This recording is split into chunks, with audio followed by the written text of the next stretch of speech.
आशुतोष जी उधर से कह रहे हैं हमारे परिवार में दिक्कत हो गई, देखिए बेचारा इतना बढ़िया सदस्य था हमारे परिवार का, वो बीजेपी के झांसे में आ गया और फिर रात में पार्टी भी कर रहे हैं।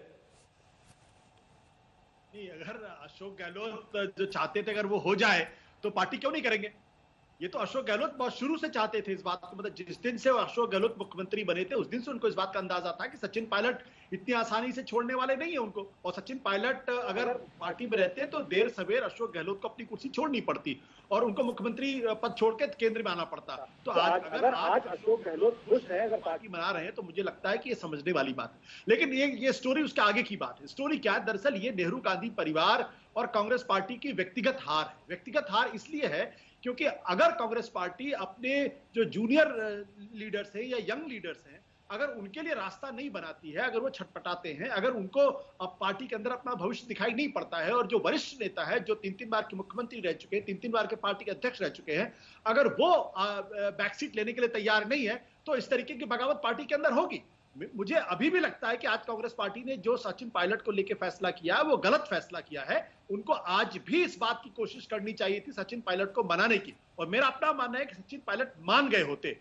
अगर अभी भी मान लीजिए कि सचिन पायलट के लिए राजस्थान में रहना मुश्किल है, तो मेरा अपना मानना यह है कि कांग्रेस पार्टी को सचिन पायलट को केंद्र के अंदर यानी पार्टी स्ट्रक्चर के अंदर केंद्र में उनको वो जगह देनी चाहिए, उनको सम्मान देना चाहिए, क्योंकि भविष्य सचिन पायलट जैसे नेता ही कांग्रेस पार्टी को आगे ले जा सकते हैं। जितनी बयानबाजी और जितनी फजीहत आज हुई है, सचिन पायलट का नाम ले लेकर बातें कही गई हैं, उसके बाद आपको लगता है संभव है उनको वापस केंद्र में लाना?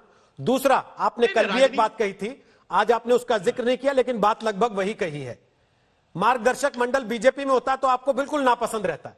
आप कहते हैं कि देखो अपने नेताओं को कितना जलील कर रहे हैं, कैसे उनको किनारे लगा दिया, बिल्कुल खत्म करना चाहते हैं उनकी राजनीति को।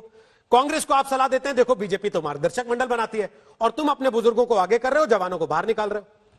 चक्कर क्या है सर? मैं रोहित, कल भी मैंने कहा था कि जब अटल बिहारी जब माफ करिएगा लाल कृष्ण आडवाणी और मुरली मनोहर जोशी को जब मोदी जी ने फौरन मार्गदर्शन मंडल में डाला था तो मैंने उसकी तीखी आलोचना की थी। लेकिन हर पार्टी के अंदर एक सक्सेशन प्लान होना चाहिए ना। अगर आपका सक्सेशन प्लान नहीं होगा तो पार्टी आगे कैसे ग्रो करेगी? और मैंने इस बात का भी उदाहरण दिया कि 2009 के चुनाव के बाद जब दिल्ली के अंदर सारे लोग बैठे सोच रहे थे कि अरुण जेटली पार्टी के अध्यक्ष बनेंगे, या सुषमा स्वराज बनेंगे, या वेंकैया नायडू बनेंगे, अनंत कुमार बनेंगे, तब आरएसएस ने नागपुर से नितिन गडकरी जैसे एक लेसर नोन चेहरे को दिल्ली को लेकर आया और उनको बनाया, और उन्होंने समझ लिया कि 2009 के चुनाव के बाद से अब लाल कृष्ण आडवाणी को, मुरली मनोहर जोशी को, इन लोगों के बल पर चुनाव नहीं जीत सकते। उन्होंने नरेंद्र मोदी को कल्टीवेट किया और आज रिजल्ट आपके सामने है। और नरेंद्र मोदी ने भी जब देश के अंदर जब वो आए, प्रधानमंत्री बने, तो उन्होंने बिल्कुल नए आदमी को, अमित शाह को पार्टी की बागडोर समझी, और तब पार्टी आगे बढ़ती है। अगर कांग्रेस के अंदर वही 70 साल के 80 साल के नेता ही अगर बागडोर संभालेंगे और नए लोगों को मौका नहीं देंगे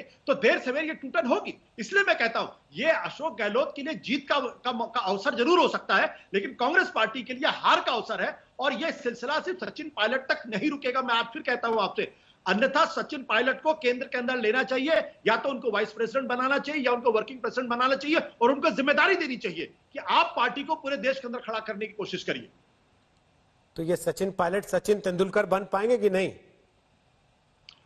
अब ये तो वक्त बताएगा। सचिन तेंदुलकर बन पाए जब 16 साल की उम्र में सचिन तेंदुलकर ने अपनी बैटिंग शुरू की, तब किसको मालूम था कि 25 साल के बाद ये आदमी हिंदुस्तान नहीं बल्कि दुनिया की राजनीति का, दुनिया की क्रिकेट का सबसे बड़ा बैट्समैन बनेगा ब्रैडमैन के बाद। तो वो तो 1986 की बात कर रहे हैं या 87-88 की बात कर रहे हैं, मुझे एग्जैक्टली डेट याद नहीं है। लेकिन सचिन पायलट के अंदर वो क्षमता है, मैं जानता हूं इस बात को। एक तो उनका सोशल बेस है, वो जिस सामाजिक समुदाय से आते हैं वो समुदाय का अच्छा खासा प्रभाव है उत्तर भारत की राजनीति के अंदर, और उनकी एक युवा छवि भी मेहनत करना चाहते हैं, तो जाहिर तौर पर उनको आगे बढ़ाना चाहिए। ठीक है। नमस्कार, मैं हूं अंजना ओम कश्यप। हमें उम्मीद है ये वीडियो आपको पसंद आया होगा।